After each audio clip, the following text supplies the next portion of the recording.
अमृतेश्वर महादेव का नामकरण किया है। वीडियो की उपस्थिति में मैं अमृतेश्वर महादेव जी के चरणों में आप सबकी ओर से अपनी ओर से प्रणाम समर्पित करता हूँ। नर्मदा मैया को प्रणाम, गंगा माता को प्रणाम, भारत माता को प्रणाम और अपनी गुरु परंपरा को, ऋषि मुनियों की परंपरा को प्रणाम। महर्षि वेदव्यास जी ने 18 उपपुराण लिखे। महर्षि वेदव्यास जी ने इतना प्रौढ़ ग्रंथ विद्वानों के बीच में जो मंथन का विषय बनता है उसको कहते ब्रह्मसूत्र।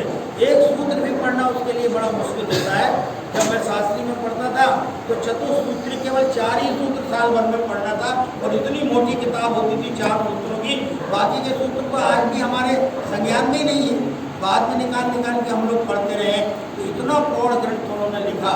और फिर हमारे शास्त्रों में आगम और निगम में जो व्यवस्थाएं दी गई समाज की दृष्टि से, उसमें 3 कांड का विभाजन कर दिया उन्होंने। वेदों का 3 विभाजन किया, ज्ञान कांड, कर्म कांड और उपासना कांड, उसी को हम भक्ति कांड भी कहते हैं। और इस प्रकार से श्लोकों का विधिवत विभाजन करके और फिर उसकी एक आचार्य संहिता भी बना दी। आचार्य संहिता विरासत में हमारे ऋषियों को मिली और उन ऋषियों ने उपनिषदों का जो सृजन किया, जो ऋषियों के और गुरुकुलों में रहने वाले विद्यार्थियों की आपस में बातचीत होती थी, उसी का जो शाब्दिक रूप से संकलन हुआ, उसी का नाम उपनिषद है। और हमारी भारतीय संस्कृति, मैं तो दुनिया की संस्कृति कहूँगा ऐसे, ये अरण्य संस्कृति है। हम सब प्रकृति के मध्य में रहते, तब इतने बड़े बड़े मकान थोड़ी होते थे। वर्ण कुटीरें बनाते थे और कभी कभी वर्ण कुटीर नहीं भी बनाते थे तो पेड़ों के नीचे रहते थे, थोड़ा सा आच्छादन कर लेते थे। तो हमारी संस्कृति अरण्य संस्कृति है और अरण्य में रह करके प्रकृति हमको पढ़ाती थी। प्रकृति के साथ साथ महापुरुषों का चिंतन हमको पढ़ाता था। और वही बाद में जब शब्द रूप में संकलित हो गया, लिपिबद्ध हो गया, उसी का नाम दिया गया उपनिषद। तो इतना सारा ज्ञान विज्ञान सब उपनिषदों में जो भरा हुआ है, वो सब हमको परंपरा से मिला, व्यास जी के माध्यम से मिला।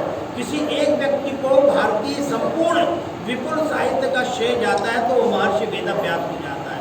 अब 88 ऋषि मुनि, 88,000 ऋषि मुनि हुए जो भारत के जंगलों में विचरण करते थे, लेकिन उनके सत्र लगते थे और वो सत्र वर्षा काल में लगते थे। श्रावण का महीना आता था, श्रावण, भादव, माघ और कार्तिक में वो अपना सत्र पूरा करके अपने अपने क्षेत्रों में चले जाते थे। तो हमारे ऋषि महर्षि रहते कहाँ थे? वन क्षेत्र में रहते थे, अरण्य क्षेत्र में रहते थे। स्वच्छता का हमको बोध हुआ है तो हम आज एक संकल्प लेते हैं।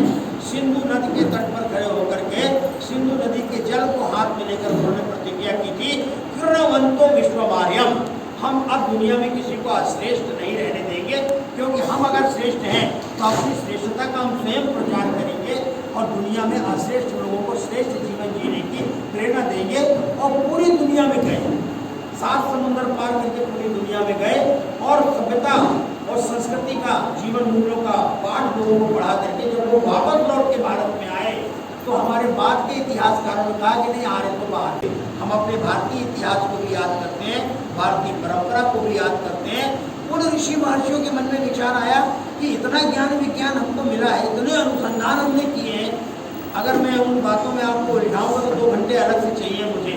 महाभारत जैसा भीषण युद्ध दुनिया में कहीं नहीं हुआ, और उस युद्ध में सब कुछ नष्ट हो गया था। आप गूगल सर्च करिए, गूगल भी आपको बता रहा है, केवल 20-25 लोग बचे थे, 20-25 लोग बचे थे। बताइए कितना ज्ञान विज्ञान हमारा लुप्त हो गया। और ज्ञान और विज्ञान और अनुसंधान और जो उपलब्धियां भौतिक होती हैं वो व्यक्ति पर आश्रित होती हैं। हम आज इतने ज्ञानी हैं, बोल रहे हैं, आप इतने ज्ञानी हैं अपने क्षेत्र के, आप हमें नई नई बातें बता रहे हैं। जिस दिन आप नहीं होंगे उस दिन ये तो नष्ट हो जाएगा। तो उस महाभारत काल में सब एक दूसरे को विनष्ट करने में लगे हुए थे। आज से 500 वर्ष का इतिहास है, 5000 वर्ष का इतिहास है। महर्षि वेदव्यास जी ने उस इतिहास को भी संकलित किया है, और उन्होंने कहा कि इतना बड़ा युद्ध नहीं हुआ कि सारी टेक्नोलॉजी हमारी समाप्त हो गई, लेकिन परमात्मा को अपनी टेक्नोलॉजी, अपना ज्ञान विज्ञान प्रिय है, वो किसी न किसी व्यक्ति को फिर खड़ा कर देते हैं, और आज भारत के ज्ञान विज्ञान की दुनिया में प्रशंसा हो रही है। तो निवेदन ये करना है मुझे कि इन सबके प्रति जो कृतज्ञता का भाव आया था उन ऋषियों के मन में कि हम इतना सब कहाँ से प्राप्त कर रहे हैं, तो सब नारायण से आया। और महर्षि वेदव्यास जी विष्णु के ही अंशावतार थे, इसलिए हम जब वंदना करते हैं आज के दिन तो मालूम क्या बोलते हैं, नारायणम पद्मभवम वशिष्ठम शक्तिम च तत्पुत्र पराशरं च व्यासं सुतं गौतमं महान्तं गोविंद योगीन्द्र मसास्य शिष्यं श्री शंकराचार्यमथास्य पद्म पादंच हस्तामलकंच शिष्यं शंकरं शंकराचार्यं केशवं वादरायणं सूत्रभाष्य कृतौ वंदे भगवन्तौ पुनः पुनः ईश्वरो गुरुरात्मेति मूर्तिभेद विभागिने व्योमवद्व्याप्तदेहाय दक्षिणामूर्तये